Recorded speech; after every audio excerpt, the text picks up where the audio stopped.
see black people in Atlanta. Sometimes I go to the Battery just to get some fresh air because it's so many black people.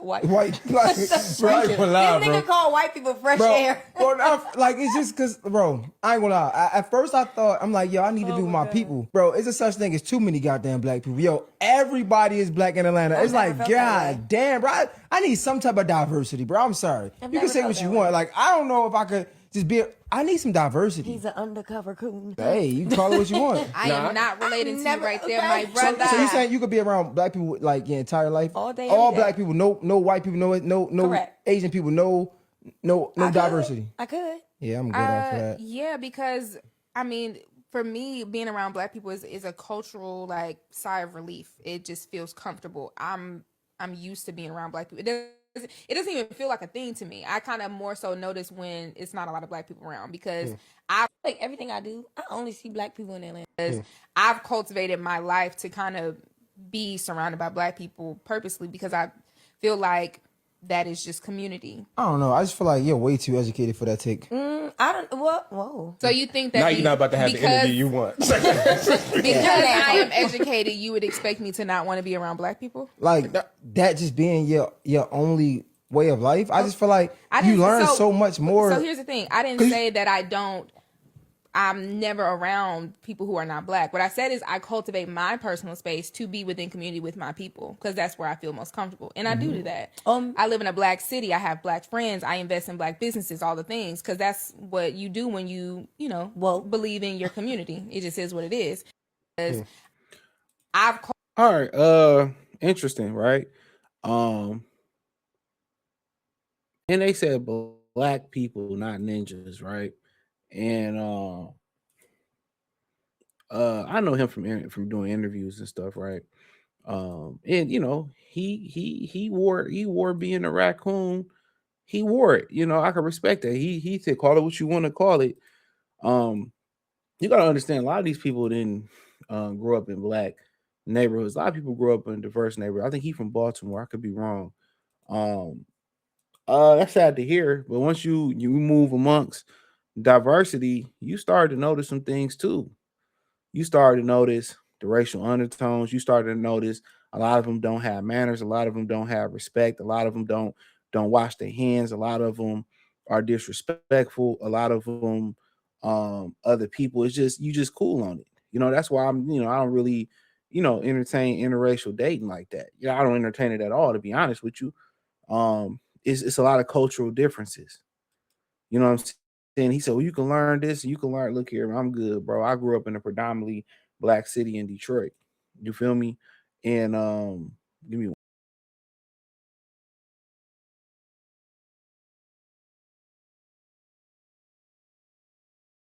Sometimes I go to the Battery just to get some fresh air because it's so many black people. White this nigga call white people fresh air. Bro, like it's just cause, bro, I ain't gonna lie. At first I thought, I'm like, yo, I need to be with my people. Bro, it's a such thing as too many goddamn black people. Yo, everybody is black in Atlanta. It's like, god damn, bro. I need some type of diversity, bro. I'm sorry. You can say what you want. Like, I don't know if I could just be. I need. So back to Dog. He said, I don't know if I can. Like, why can't you be around your people? You know, what's the issue of being around your people?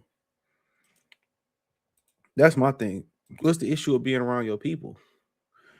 You don't hear, I watching that show Them season 1, you didn't hear, they didn't want black people. I think it was East Compton. I could be wrong. West Compton, East. They didn't want black people in East Compton. Watch it. It's on Prime. It's a great show. Season 2 is interesting too. They didn't want them around. You don't hear, but you never hear black people act like that when, you see Hispanics or you see whites come gentrify their neighborhoods and you never hear, well, we don't want you here. You never hear black people bonding together or banding together and saying, we don't want these people here. We don't want these people in our communities and all. Never. But you see white people doing that. And the mindset that a lot of younger black people have is frightening. It's frightening. It's frightening.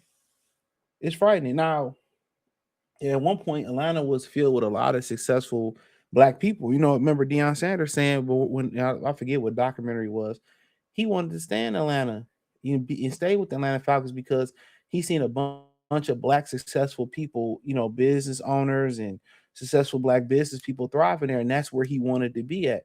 A lot of these people hate themselves. A lot of these people hate their communities.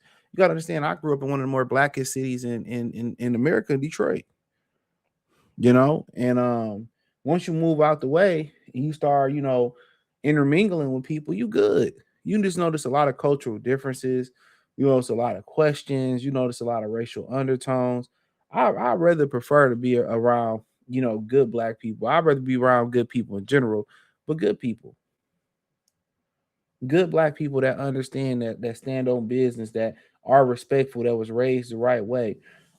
That's what I would prefer, but you can't knock this guy's reality in his opinion. You know, when you go to Africa, in a lot of those different countries, all you're gonna see is black people. In some of those countries, all you're gonna see. You know, I remember it was a video, it was a Detroit Instagram page, and they had recorded some people, some women who came from Kansas City. They said, I've never seen this many black people in one city. You know? So it's unfortunately that this brother feel that way, to be honest. It's very unfortunate. But told y'all, this new generation, dog, it's a lot of self-hating, a lot of self-hate. They don't, you know, they are aware that they raccoons. I'm glad that he wore that jacket. I'm glad that he wore that jacket, to be honest. And he didn't run from it. And it's a shame. But you never hear other ethnic groups say this. You only hear black people say this. Asians stick together, Arabs stick together, Indians stick together, whites stick together. You know what I'm saying? Mexicans stick together. They 10 people in one house, and they stick together. But this is the mindset that black people have. And it's getting worse and worse amongst this new generation. And a lot of them was raised by single mothers. And you starting to see the self-hate amongst them, where you just start to see online a divester movement. You know what I'm saying? You starting to see that, man. And to me, it's very unfortunate, bro. You hear this lady say, bro, Biff. Never hear white people say, you never hear white people say this. No, I need different perspective in life. I feel that. No, you don't need different perspective in life. Do you understand at one point it was no white people in Africa? And they came to us to learn how to do certain things.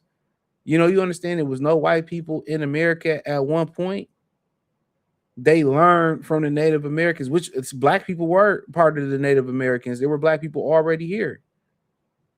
But you always gonna have I need different perspective. No, you don't. You need white coochie then, or you need white validation, or you need Hispanic validation. These niggas I'm telling you, dog.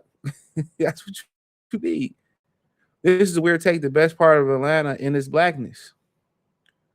Black people are not a monolith. We have cultural differences. We are Caribbean, African. Nah, she talking about that. But this is a great take, though. We are not a monolith. And shout out to her. We have cultural differences, Caribbean, African.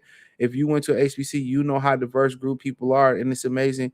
Witnessing. And I went to HBC, and she's not lying. I met people from the Virgin Islands. I've met people from Arizona, from the Bay Area, from the UK. You know what I'm saying? So she's an absolute. This is the best comment. This lady had Dr. Toya. I can't pronounce all that. She had the best comment because we're not a monolith. There are different cultural differences just within the FBA. Real talk. But let me know what y'all think. Hit the link in the description. Join the Patreon.